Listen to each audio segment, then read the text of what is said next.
Ahora sí. Ya chicos, sean todos ustedes muy bienvenidos a la clase de hoy acerca de trasplante de órganos y donación de sangre, entendiendo que la sangre es un tejido, por lo tanto también es un tipo de trasplante. Bien, así que vamos a comenzar. Pero antes de ir con los contenidos de hoy, veamos que se enseñó la clase anterior, y la clase anterior fue acerca de alergias, recordando que las alergias son una hipersensibilización del sistema inmune, que es activada por una sustancia que es un alergeno, que no necesariamente es un patógeno, ¿ok? Sino que puede ser algo tan común como los ácaros, los pelos y las caspas de los gatos y perros, algunos alimentos, medicamentos, sulfitos, dióxidos de azufre, entre otros. Por lo tanto, para determinar a qué alergeno es sensible, se realiza una prueba que se llama test cutáneo o prick test. ¿Ok?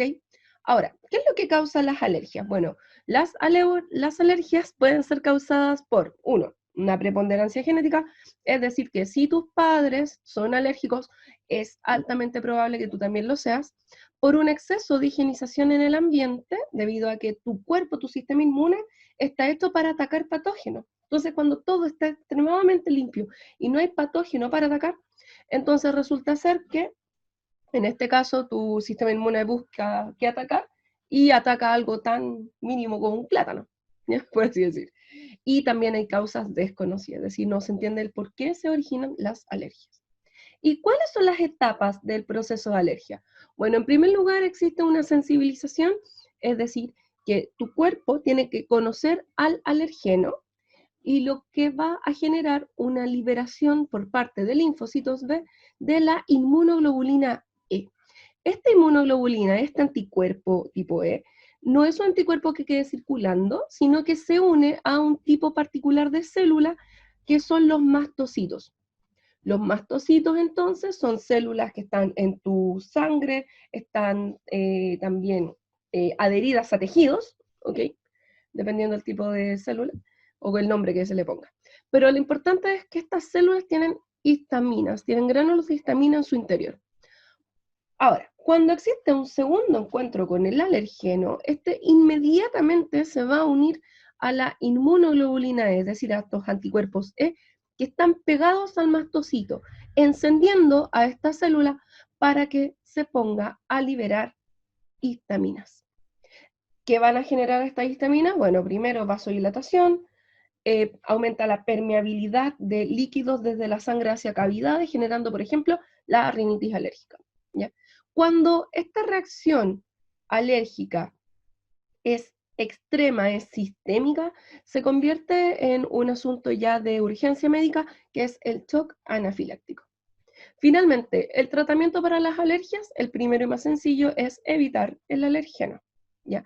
En segundo lugar, es el consumo de medicamentos antihistamínicos y finalmente la inmunoterapia, que un inmunólogo va a ir administrando dosis leves del alergeno, cosa de que tu sistema inmune deje de reconocerlo como un patógeno.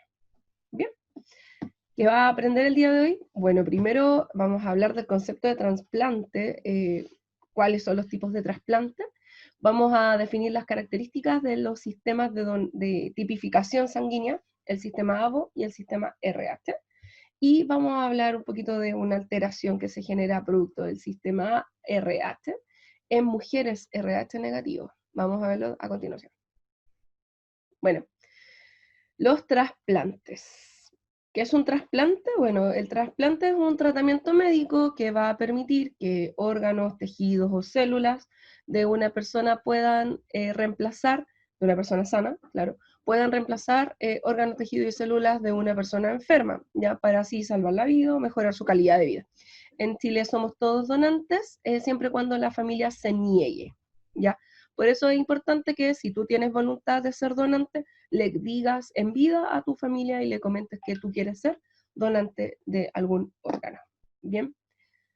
Ahora bien, pero el tema de los trasplantes ha traspasado más allá de la ciencia misma, o sea, viene desde el siglo VIII, un cirujano hindú de nombre Sushruta, ya practicó ya trasplantes de tejido. Por otra parte, existe en la mitología ya de la medicina medieval que dos santos, San Cosme y San Damián, le trasplantaron una pierna enferma, sacaron una pierna enferma a un sacerdote y le pusieron una pierna sana que provenía de un moro que había fallecido. Y aún así, la Edad Media no fue una edad tan oscura, ausente de ciencia. Al contrario, en la Edad Media de esto hubieron avances, ¿ya? Aunque usted no lo crea, si no pregúntele a Galileo Galilei. Y en el área de la medicina también estaba presente. De hecho, en este caso, ahí a finales del siglo XVI, Gaspar de Taglicotti, un italiano, escribe un tratado quirúrgico en donde reconoce y recoge una técnica que se llama autotrasplante nasal, que no profundice de qué se trata, pero que aún así, hoy, 2020, todavía se está realizando, ¿ya? Imagínate, del siglo XVI, siglo XXI y aún se realiza. Pero ya a los inicios del siglo XX comenzó más lo que es el auge de esta rama de la medicina. Siempre estuvo metida. Y en este caso, en el año 1912, un científico francés de apellido Carrel recibe el Premio Nobel de Medicina por sus descubrimientos en la medicina cardiovascular. Lo que ocurre es que él se da cuenta de que para que un trasplante sea exitoso es necesario que los vasos sanguíneos del órgano trasplantado con el receptor se conecten, ¿ya? Y eso fue un avance. Y él, de hecho, realizó trasplantes experimentales con distintos órganos a principios del 1900, lo que lo llevó 2 años después a ser merecedor del Premio Nobel de Medicina. Pero no fue hasta el año 1952 en Francia en donde se realiza el primer trasplante de riñón, pero el paciente muere. Pero 2 años después se realiza un trasplante de riñón con sobrevivencia en el año 1954 en Boston. Y en este caso consideraron un detalle muy importante. Este trasplante de riñón se realizó entre gemelos homocigóticos, es decir, gemelos idénticos, y con ello garantizaron la ausencia del rechazo inmunológico. Y de ahí surge lo que es el tema de, oye, ¿cómo evitar el rechazo inmunológico, etcétera? Por lo tanto, de todos los premios Nobel de Medicina que hay en la historia, 25 están asociados a la inmunología, lo cual no es menor. ¿Y qué pasa en Chile? Bueno, en Chile el 22 de noviembre, que es el Día Nacional del Trasplante de Órganos, pero en este caso, en el año 1966, el doctor Fernando Morgado de la Universidad de Chile realiza el primer trasplante de riñón. Pero él no llegó así, oh, ya vamos a hacer trasplante, no. Practicó trasplantes renales en 145 oportunidades utilizando perros. ¿Ok? Bueno, lamentablemente el paciente se le murió 42 días después de la intervención, pero aún así no se dieron por vencidos y 2 años después el equipo del doctor René Orozco logra realizar el primer trasplante de riñón exitoso en Chile. Esa foto, ese es el doctor Morgado de la Universidad de Chile y estas son fotos de la época, ya el Hospital de la Chile, que de hecho si uno va sigue igual, la fachada es idéntica.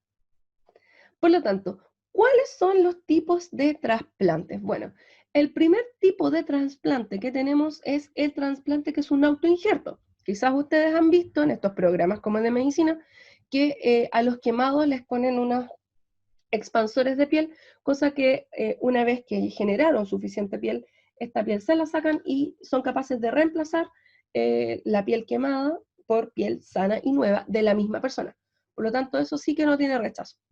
Por otra parte, el isoinjerto, que fue lo que se hizo en 1954, es un trasplante de órganos, pero entre dos individuos genéticamente idénticos.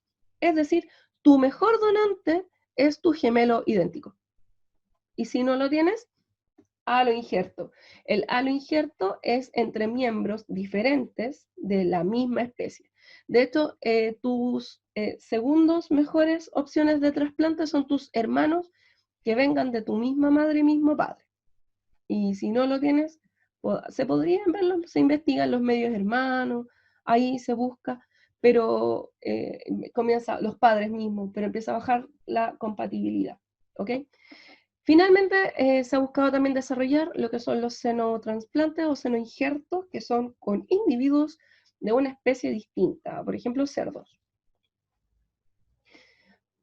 Por ello, es importantísimo determinar y estudiar, ¿ya?, cuáles son los antígenos de cada persona para ver qué tan parecidos son, y con ello poder reducir a cero o al mínimo lo que sería el rechazo de un órgano o tejido trasplantado.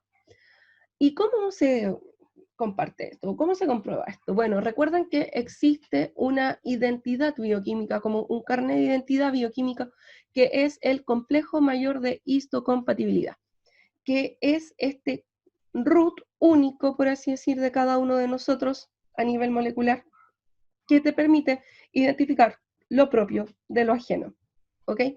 Así que ya saben, se necesita comparar y analizar, en este caso, que tu complejo mayor de histocompatibilidad, en palabras sencillas, sea muy parecido a el de tu donante, ¿ya? Mientras más similitud tengan, menor es la probabilidad de rechazo. Ahora bien, entonces, ¿cómo se genera el rechazo de los trasplantes? Bueno, los tejidos presentan células presentadoras de antígeno que habitan en los tejidos de manera habitual. Por ejemplo, las células dendríticas. Entonces, ¿qué es lo que ocurre? Que estas células dendríticas que vienen en los tejidos del donante se filtran ya hacia hacia el organismo del trasplantado, obvio, y van a viajar hacia los órganos linfoides secundarios y van a activar una respuesta, casi como acusándose, así como, oye, ¿sabes qué? Yo no soy de acá y hay unas cosas que tampoco son de acá. Ah, no. Entonces el sistema inmune del receptor del trasplante va a generar linfocitos T citotóxicos que van a ir a atacar el órgano trasplantado, destruyendo las células del órgano y generando por ende la destrucción de este. ¿Ok? Por lo tanto, hay dos niveles de rechazo. Hay un rechazo que es agudo, que es una inflamación, y un rechazo crónico que ya evidentemente ya el órgano no, por nada, se puede aceptar. Por ende, ¿cómo se evita, en este caso, el rechazo inmunológico de órganos? Bueno, en primer lugar es con la utilización de inmunosupresores. Los inmunosupresores lo que buscan es modular, regular la respuesta inmune de la persona receptora de un órgano, ¿ok? Y con ello buscando, uno, suprimir la respuesta del sistema inmune contra estos órganos o este órgano nuevo, pero sin alterar la respuesta inmune contra otros patógenos o contra células tumorales.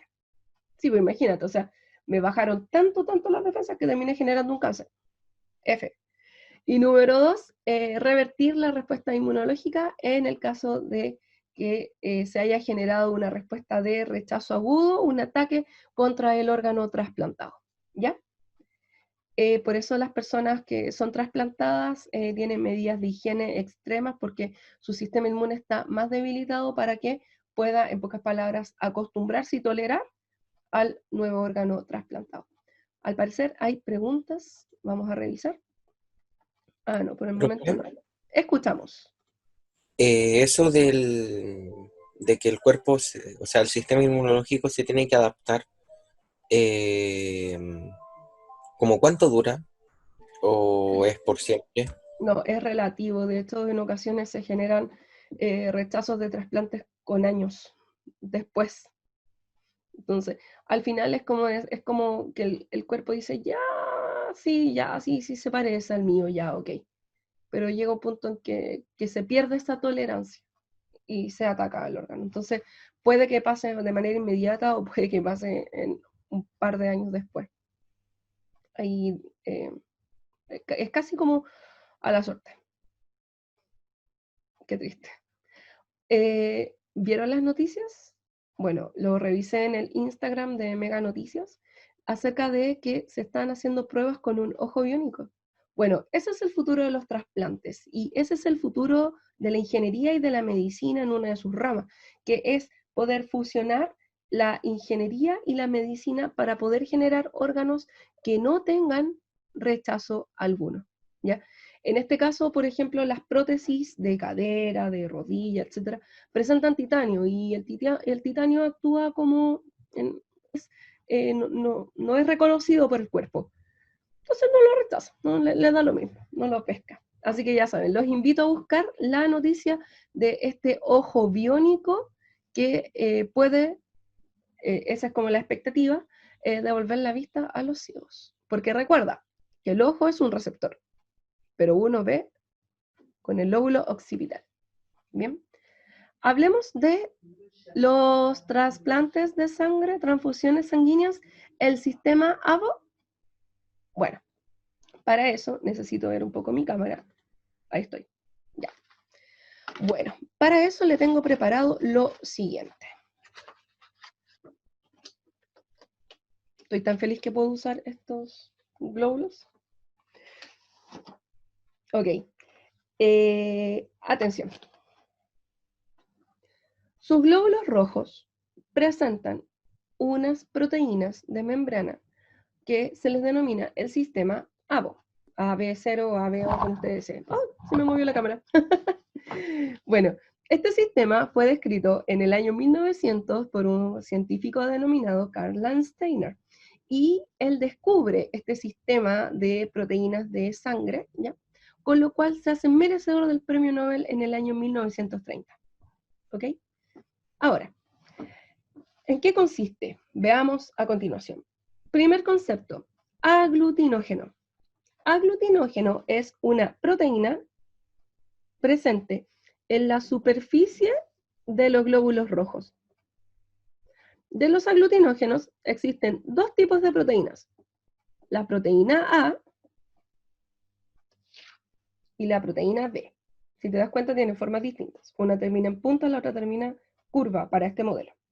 ¿Bien? Por lo tanto, el primer grupo sanguíneo que vamos a ver es el grupo A. Las personas del grupo A presentan la proteína aglutinógeno o antígeno A.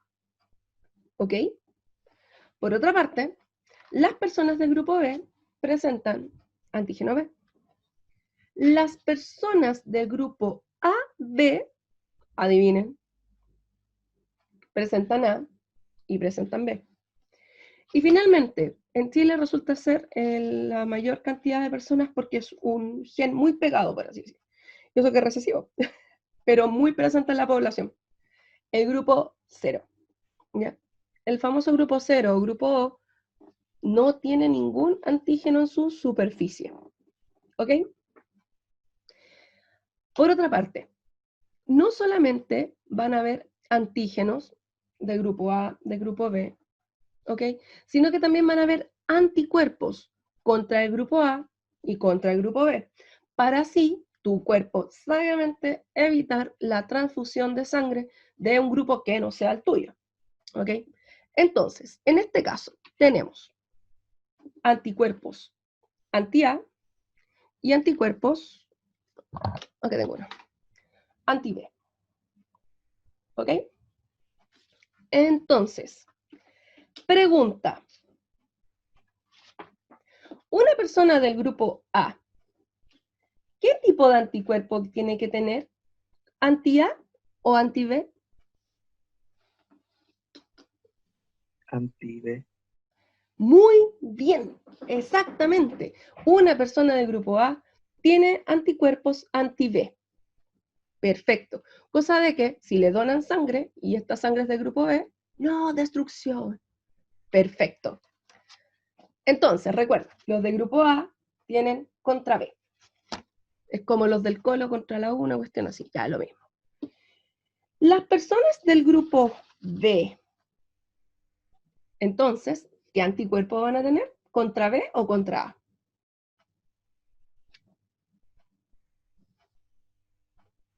Ya se lo están imaginando. Contra A. Claro, porque si a una persona del grupo B le meten sangre del grupo A, ¡ah! Destrucción inmediata. Acá los pillo. Una persona del grupo AB tiene anticuerpos anti-A o anti-B. ¿Sí o no? No, ¿Por qué? Tú dices que no. ¿Por qué? porque si tiene cualquiera de las dos, ambas atacarían el mismo glóbulo rojo. Exactamente, muy buena respuesta. Exactamente, entonces no tiene sentido que una persona del grupo AB tenga anticuerpos que se ataquen a sí mismos. Entonces, los del AB no tienen anticuerpos. Y finalmente, me incluyo, los los de grupo 0, ¿vamos a tener anticuerpos? Sí, Exactamente, y tenemos los dos. Nosotros, los de grupo 0, tenemos anti-A y anti-B. En consecuencia, entonces, nosotros, los de grupo 0, como tenemos anticuerpos para los otros dos grupos sanguíneos, por lo tanto, solo podemos recibir sangre de nuestro mismo grupo. O sea, los del 0 solo se donan entre los del 0, ¿ya? Pero todos los demás, los A, los B y los AB, pueden recibir sangre del grupo 0. Es por eso que a este grupo se le denomina donante universal. Por otra parte, los del grupo AB tienen la suerte de ser receptores universales. ¿Por qué?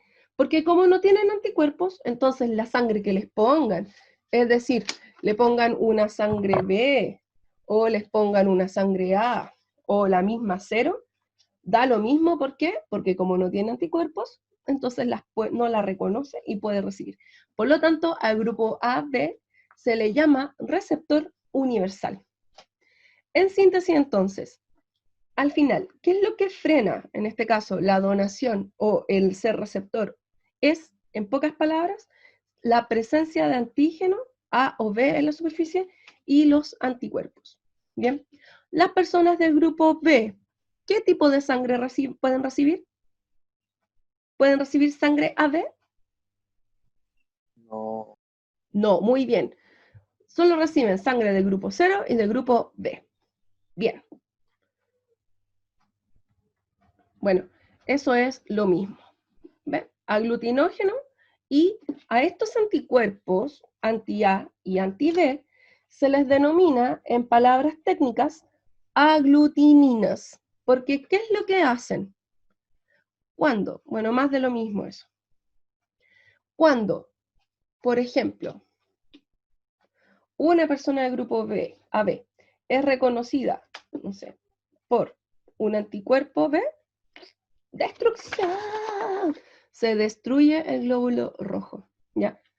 Por lo tanto, importante entender cómo se lee este examen. Observa, acá tenemos una persona del grupo 0 y le están echando esto. El receptor es del grupo B y tiene anticuerpos anti-A. ¿Te das cuenta? Por lo tanto, si el donante es del tipo A, mira la sangre. Se destruye la célula. De verdad, es una reacción hemolítica, ¿ya? Obviamente el de AB siempre reacciona contra todos los antis. ¿Te das cuenta? ¿Ya? Hermoso. Bueno, esto es un cuadro resumen. Factor RH. Ya, acá empieza otro problema. En este caso, el factor RH lo representé con unos posits. ¿Ya?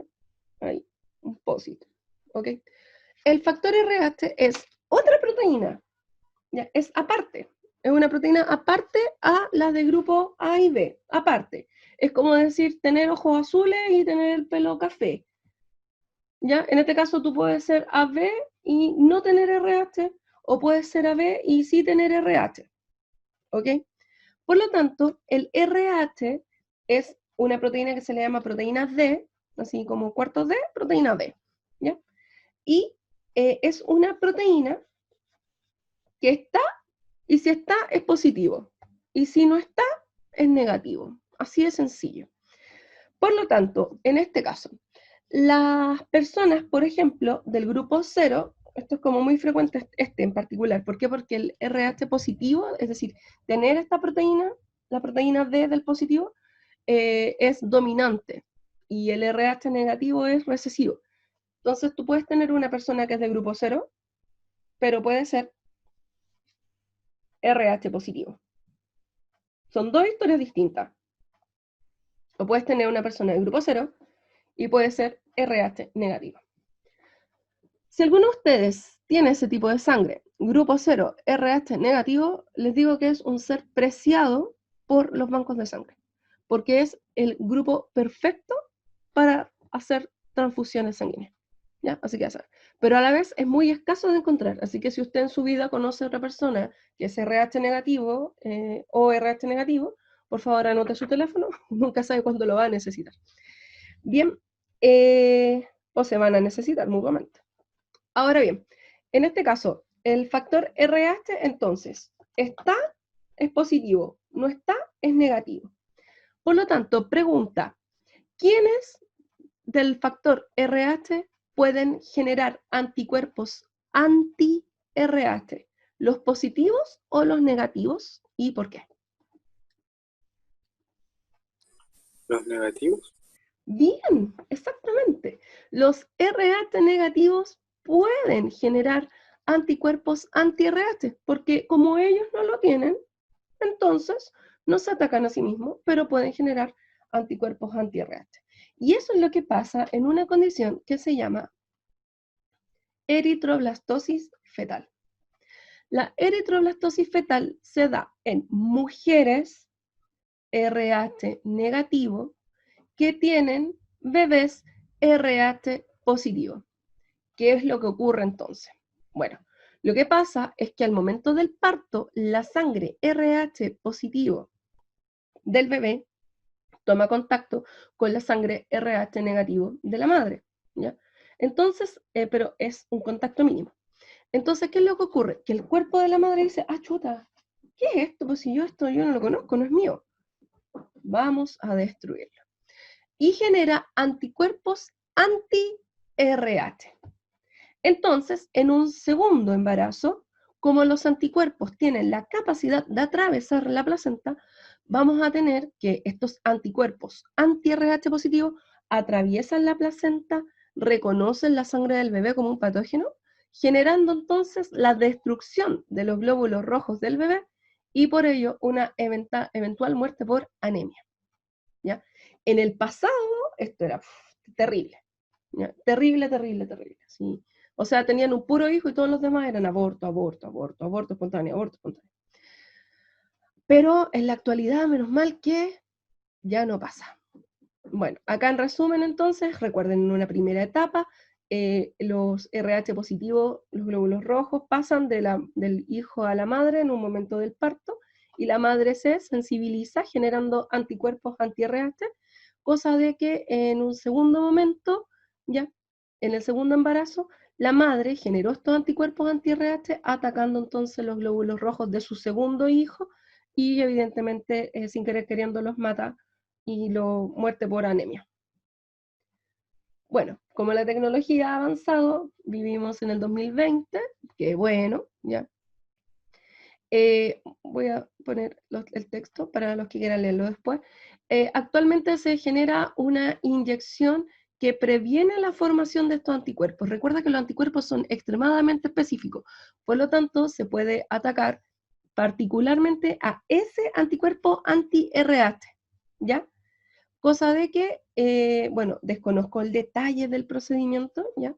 Cosa de que la madre no genere anticuerpos anti-RH por causa de las células RH positivo de su hijo, teniendo entonces sin problema los siguientes embarazos, ¿ya? Así que hay solución. Así que ya saben, si usted es RH positivo y su futura mujer es RH negativo, tienen que tener mucha atención, a ver cómo es el bebé. Si es positivo, hay que hacer este tratamiento. Ahora bien, ¿y qué pasa si es al revés? O sea, por ejemplo, yo soy RH positivo. ¿Qué pasa si yo, RH positivo, tengo un hijo RH negativo? Nada. No hay formación de anticuerpos que ataquen al bebé RH negativo. Y aparte que, y aunque lo formara me mataría yo, entonces no hay formación de anticuerpos. Bien, Profe, lo escucho. pero el bebé sí podría generar los anticuerpos, ¿no? Sí, el bebé sí puede generar anticuerpos anti-RH. Pero ahí no se genera mayor problema, la verdad. Así que, ahora, habría que investigar, eso sí, qué pasa si es niña y si quedan anticuerpos anti-RH. Ahí desconozco si hay un procedimiento previo, por así decirlo. Y lo otro es que en el caso del grupo ABO, los bebés que son de grupos sanguíneos distintos tienden a generar ictericia, que se ponen como más amarillitos, y los ponen en unas cámaras de luz ultravioleta para poder como recuperar y bajar la bilirrubina. También eso es como habitual en los recién nacidos, de grupos distintos a los de la madre.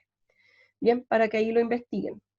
Bueno, ¿qué revisamos en esta clase entonces? Primero los trasplantes, entendiendo que la histocompatibilidad es fundamental para evitar el rechazo de los trasplantes, debido a que mientras más se parezcan mis células a las células de donante o receptor, mejor dicho, mientras más se parezcan las células entre donante y receptor, menor es la probabilidad, evidentemente, de un rechazo inmunológico. Por otra parte, los alotrasplantes son los trasplantes que vienen desde otro individuo de mi especie, que no es ni mi gemelo idéntico ni yo misma, ¿ya? Y además también vimos los grupos sanguíneos, recordando que el sistema ABO funciona con estos antígenos o aglutinógenos A y B, y las aglutininas o anticuerpos anti-A y anti-B. Y existe otro sistema, otra proteína adicional, que es la proteína RH, que está en los positivos y no está en los negativos. Y en el caso del embarazo de una mujer que es RH negativo y su hijo es RH positivo, se puede generar una enfermedad que se llama eritroblastosis fetal, pero que hoy en la actualidad es completamente prevenible y reversible. Si usted quiere donar sangre, puede revisar los requisitos en el link que van a estar después en el PDF que les voy a subir. Pero básicamente usted tiene que ser mayor de 18 años, pesar más de 50 kilos, ¿ok? Y no haber tenido relaciones sexuales con o sin preservativo con personas distintos en un rango de 8 meses, y no haber tenido ni piercing, ni tatuaje, ni acupuntura, también en un rango de 8 meses. ¿Ya? Dentro de ahí tampoco consumo de drogas en las últimas 24 horas. Hay una serie de requisitos para que ahí usted, si desea ser donante de sangre, de verdad es muy necesario. ¿Ya? ¿Cuáles son los contenidos de la próxima semana? Bueno, en la próxima semana vamos a revisar el tema de enfermedades autoinmunes, y en este caso aquí tenemos una imagen de una radiografía de una persona que sufre de artritis reumatoide, que es una inflamación de las cápsulas sinoviales, de las articulaciones, generando rigidez, movilidad. Esto se manifiesta mucho, sobre todo en las manos, personas que amanecen con las manos súper rígidas en las mañanas y tienden a tener sus deditos muy hinchados, sobre todo acá en las articulaciones entre una falange y falangita, entre otras. Bien, así que eso, espero que les haya gustado la clase de hoy.